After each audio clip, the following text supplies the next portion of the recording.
জাতীয় সংসদ নির্বাচন ও গণভোটকে সামনে রেখে সার্বিক প্রস্তুতি জানাতে রাষ্ট্রপতি মোহাম্মদ শাহাবুদ্দিনের সঙ্গে সাক্ষাৎ করতে বঙ্গভবনে প্রধান নির্বাচন কমিশনার এএমএম নাসির উদ্দিনের নেতৃত্বাধীন কমিশন।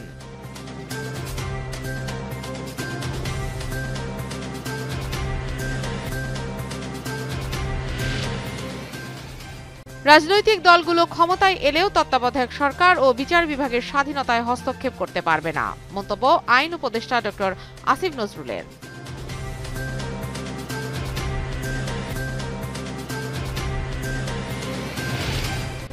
বিএনপি প্রতিশোধের রাজনীতি পরিহার করে সমাধানের পথে চলতে চায়, সেই সাথে বিরোধী দলের কোনো সমর্থককেও রাষ্ট্রের ভয়ে বাঁচতে হবে না, মন্তব্য বিএনপির ভারপ্রাপ্ত চেয়ারম্যান তারেক রহমানের।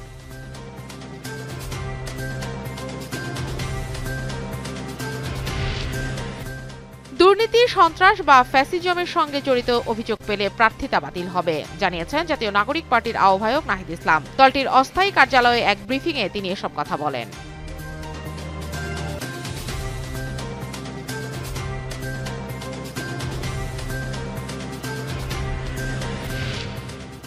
বাগেরহাট ও গাজীপুরের সীমানা নির্ধারণ নিয়ে হাইকোর্টের রায় বহাল। বাগেরহাট ৪ ও গাজীপুরের ৫টি আসন থাকবে রায় আপিল বিভাগের।